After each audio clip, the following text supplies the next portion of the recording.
दिल की ख्वाहिश हो तुम सीजन 2 पार्ट 15। पार्किंग में पहुंचकर अविष्का को याद आता है कि वो अपना फोन अंदर मीटिंग रूम में ही छोड़ कर आई है। ये याद आते ही वो प्रियांशु से कहती है, भाई आप गाड़ी निकालिए, मैं अपना फोन अंदर ही भूल आई हूं, तो उसे मैं लेकर आती हूं।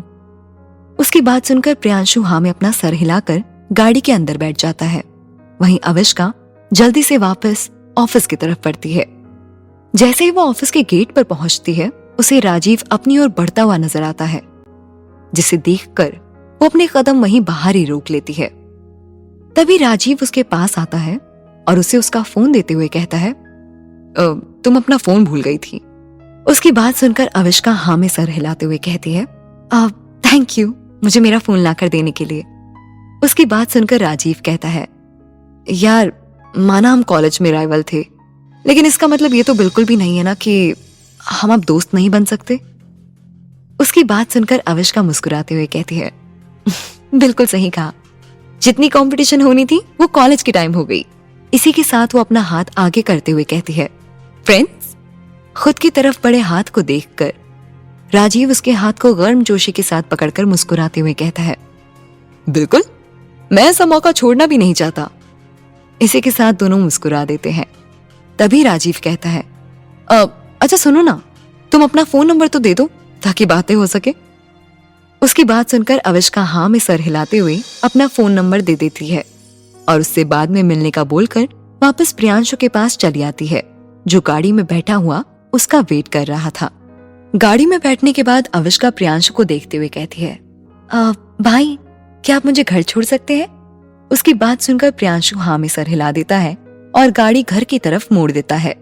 साथ ही अविष्का की तरफ देखते हुए कहता है, वैसे भाभी एक बात पूछूं? उसकी बात सुनकर अविष्का हाँ में सर हिला देती है और कहती है, हाँ भाई पूछिए ना। उसके बोलने के बाद प्रियांशु कहता है, मैं ये पूछना चाहता हूँ कि आप मुझे भाई क्यों कहती है? वैसे तो आप जो चाहे मुझे बुला सकती हैं, लेकिन फिर भी भाई क्यों? उसकी बात सुनकर अविष्का मुस्कुराते हुए कहती है, ये तो पता नहीं है मुझे भी, लेकिन जब जब अक्षत आपके बारे में बताते थे तब तक यही लगता था कि अगर मेरा कोई भाई होता ना तो बिल्कुल आप ही की तरह होता, शायद इसीलिए। उसकी बात सुनकर प्रियांशु मुस्कुरा देता है और ड्राइविंग पर फोकस करने लगता है। कुछ ही देर में दोनों घर पहुंच जाते हैं तो अविष्का घर के अंदर चली जाती है। वहीं प्रियांशु एक बार फिर से ऑफिस चला जाता है। अंदर आकर वो सबसे पहले अक्षत के रूम में जाती है तो देखती है अक्षत अपने बेड पर लेटा हुआ था। वो अपने पुराने घर से वापस आ चुका था। तभी अविष्का उसके पास बढ़ जाती है और हल्के से उसके सर को सहलाती है और कहती है, आपको इस तरह देखना अच्छा नहीं लग रहा है, आप जल्दी से ठीक हो जाइए। इतना कहकर वो उसे आराम करने को छोड़कर रूम से बाहर निकलने के लिए पलटती है, लेकिन तभी अक्षत उसको दूसरे हाथ से पकड़ लेता है।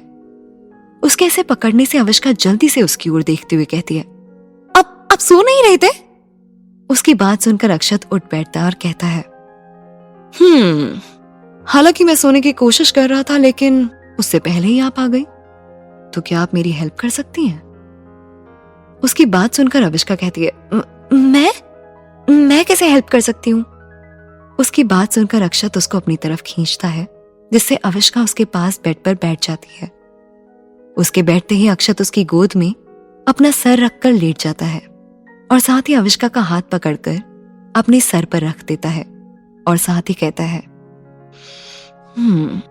अब सुकून की नींद आएगी जब तुम्हारा चेहरा नजर के सामने होगा। उसकी बात सुनकर अविष्का के चेहरे पर शर्म की लाली छा जाती है। उसके गाल शर्म से गुलाबी हो गए थे। तभी अक्षत कहता है, आपको पता है वाइफ जी, आप जब मेरी बातों को सुनकर ऐसे शर्माती है ना तो और भी ज्यादा खूबसूरत लगती है। उसकी बात सुनकर पहले जहां अविष्का शर्म से लाल हुई जा रही थी, वहीं अक्षत के शब्द खत्म होते ही वो अक्षत को गुस्से से घूरने लगी और कहती है, मुझे लगता है प्रतिदिन बेशर्म होते जा रहे हैं। अगर शर्म बढ़ाने के लिए कोई दवाई मिलती है तो मेरे ख्याल से आपको वो ले लेनी चाहिए। उसकी बात सुनकर अचानक ही अक्षत अविष्का को उसके सर से पकड़कर अपने ऊपर झुका लेता है और उसके होठों के जस्ट नीचे अपने होठ रख देता है, जिससे अविष्का के रोम रोम में एक अलग सी हलचल पैदा हो जाती है। उस एहसास से उसकी आंखें बंद हो जाती है। साथ ही उसकी पकड़ जो अक्षत के शर्ट पर आ गई थी वो भी कस जाती है। वहीं अक्षत भी अपनी आंखें बंद कर लेता है। अब क्या होगा कहानी में, आगे जानने के लिए सुनिए अगला एपिसोड।